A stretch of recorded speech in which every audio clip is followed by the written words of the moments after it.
When do or when don't voters punish politicians for lying?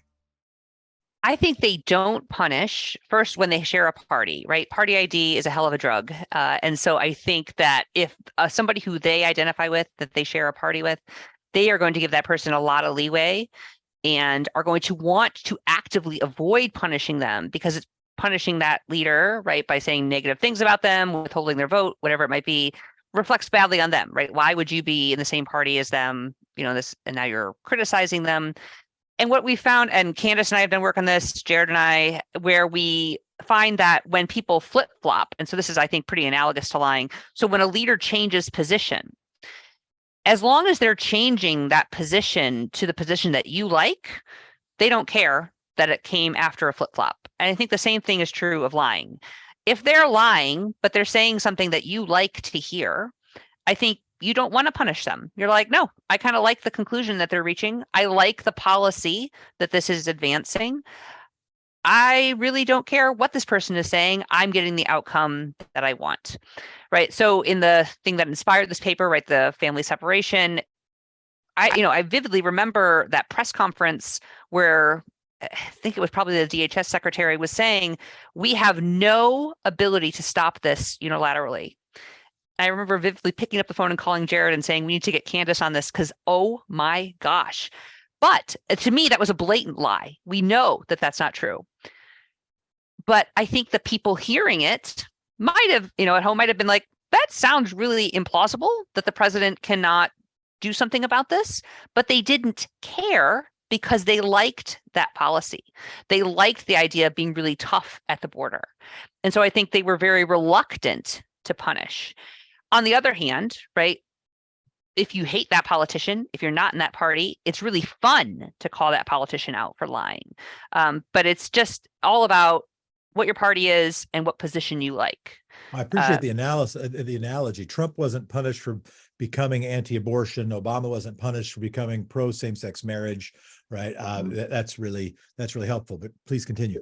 Oh yeah, no, go ahead, Jared. Well, I was going to add to that, right? I think it's important, and we looked at, right, Kirsten Nielsen was the one who made these, and actually she did pay a price. We found that with our other paper, and that sort of dovetails nicely with what we did in this particular article, because we find that, it's not just the party label, it's sort of, there needs to be some sort of affective attachment, right? Trump is the leader of your party. This is a real politician. And so you've got skin in the game.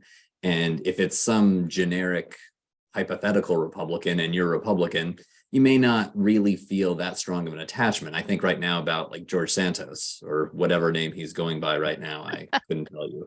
But I haven't seen, empirical data on this, but I imagine he's suffering quite a bit. And a lot of that's in-party criticism, but the lying is pretty blatant. And he's not somebody Republicans feel invested in. Donald Trump was a very different case.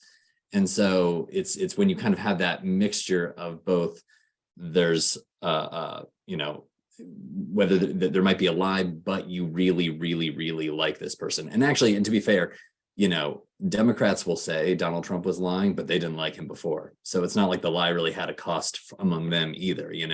They were going to call him a liar regardless of whether he was lying. Yeah, I think. Oh, go ahead. No, just to nail home or drive home Jared's point, I think that's absolutely critical that when the person is a known politician who you have this deep attachment to, and I think Trump was just the epitome of this. And to be fair, Trump got really far in life with this bombastic, no consequences, punch back twice as hard kind of style of dealing with the public. He did not change at all when he took the presidency. And I think, so he was used to that. Like, this is totally normal behavior for him. It is not normal behavior for politicians. I don't think a lot of politicians, as we see with Santos, like being caught in blatant lies. That's not fun for them to deal with, because I think a lot of politicians would rather appear to be truthful, or if they get caught in kind of a tricky situation where they have to explain, they can use kind of slick behavior to get out of it. Like, oh, well, I got new information, or, oh, Congress wouldn't back me on this. They can kind of weasel their way out of it. Trump never really tried to do that. I think he really would just blatantly try to create a new reality and people would reward him for that. But I don't think that is as easy for other people to do. Like when we showed in our other paper that Kirsten Nielsen, right, couldn't deflect the blame. She did pay a higher price for that. Or when we have in our paper, in our experiments, we have totally fictitious politicians, right? So you might share a party with them, but you have no personal attachment. Those people do pay a higher price. But when it's someone who is like the guy in your party who everybody identifies with, it's really hard to kind of tarnish that person.